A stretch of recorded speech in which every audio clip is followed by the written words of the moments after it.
Welcome back to my channel. আমি অরিজিৎ আর আপনারা দেখছেন নর্থ বেঙ্গল চ্যানেল। ভিউয়ার্স, আপনারা নদী পুকুরে অনেক জায়গায় যাচ্ছেন, কিন্তু এমন কিছু পুরনো মাছ রয়েছে, পোড় খাওয়া মাছগুলো রয়েছে, টোপ নেয় না। তো তাদেরকে যদি আপনাদেরকে ধরতে হয়, উচিত শিক্ষা দিতে হয়, বলতে গেলে উচিত শিক্ষা। মাছগুলো তো খাবে না, দামি দামি টোপ ব্যবহার করছেন। তো আজকে এই যে টোপটা বানাচ্ছি, এই টোপটা একবার শুধু বানিয়ে দেখুন, দারুণ কার্যকরী এই টোপ। তো এই টোপ কীভাবে আপনারা তৈরি করবেন আমি আপনাদেরকে ভিডিওতে সম্পূর্ণভাবে শেয়ার করব। আপনারা এই টোপ দিয়ে মৃগেল, রুই, কাতলা সব ধরনের মাছই ধরতে পারবেন। মূলত 6 কাটার জন্য এই টোপ প্রসেসিং করছি আজকে। তো কীভাবে করছি একটু দেখিয়ে দিই, ভালো লাগলে অবশ্যই একটা লাইক, শেয়ার, সাবস্ক্রাইব করে দেবেন বন্ধুরা।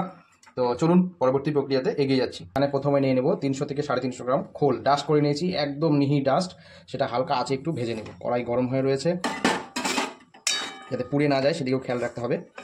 খোলটা একটু লালচে করে ভেজে নিতে হবে। পুরো সরিষের খোল রয়েছে 300 থেকে 350 গ্রাম। আপনারা এটা সরষের খোল দিয়েই করবেন। কীভাবে করছি পরবর্তীতে আরও স্টেপ রয়েছে, একের পর এক জিনিসের মধ্যে দিতে হবে, সেগুলো আপনাদেরকে দেখাবো। শুধু ভিডিওটা স্কিপ করবেন না, তাহলে অনেক জিনিসই মিস হয়ে যাবে। খোল ভাজার সময় একটা সুন্দর সুগন্ধ আসতে থাকে এবং পুড়ে যাওয়ার চান্স থাকে যেন। তো বন্ধুরা, কড়াইটা গরম হয়ে এলে আমি এখানে একদম গাওয়া ঘি, মোটামুটি 2 থেকে 3 চামচ গাওয়া ঘি দেব।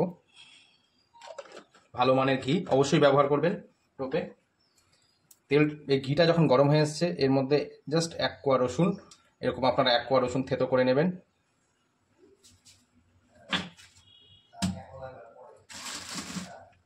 থেতো করে এর মধ্যে দেবেন।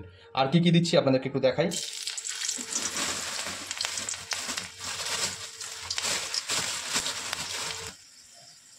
এরকম হাফ জয়ত্রীর ফুল এর মধ্যে দেব।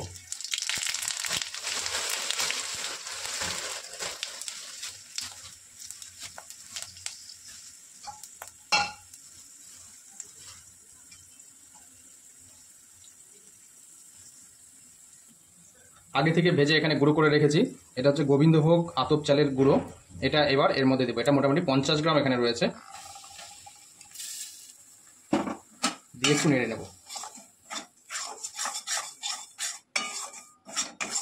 এই গোবিন্দভোগ আতপ চাল না পেলে আপনারা আপনাদের বাড়িতে যে আতপ চাল রয়েছে সেটাই ভেজে গুঁড়ো করে নেবেন, ডাস্ট করে নেবেন।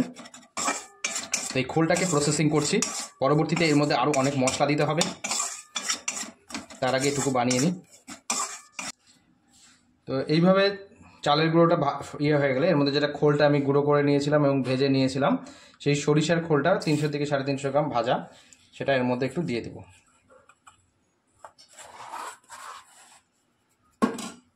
একদম পুরো ডাস্ট রয়েছে এটা ভাজা, এটাকে খুব ভালো মতো মেশাতে হবে। তো বন্ধুরা, পরবর্তীতে এর মধ্যে আরও অনেক মশলা মেশাবো।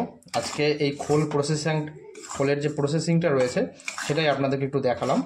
তো এই খোল প্রসেসিংয়ের পরে এর মধ্যে আরও অনেক কিছু মশলা দিয়ে টোপটা তৈরি করতে হবে। পরবর্তীতে একটা ভিডিও নিয়ে আসবো অবশ্যই, সেই কিভাবে এর মধ্যে আর কোন কোন মশলা দিলাম, কী কী মশলা ইউজ করছি সেগুলো আপনাদেরকে দেখাবো। আজকে শুধু জাস্ট একটু খোলটা প্রসেসিং করে রাখছি। আপনারা এইভাবেই খোল প্রসেসিং করবেন এবং পুকুর, নদীর পোড় খাওয়া মাছগুলোকে ধরার জন্য টোপ তৈরি করতে পারবেন।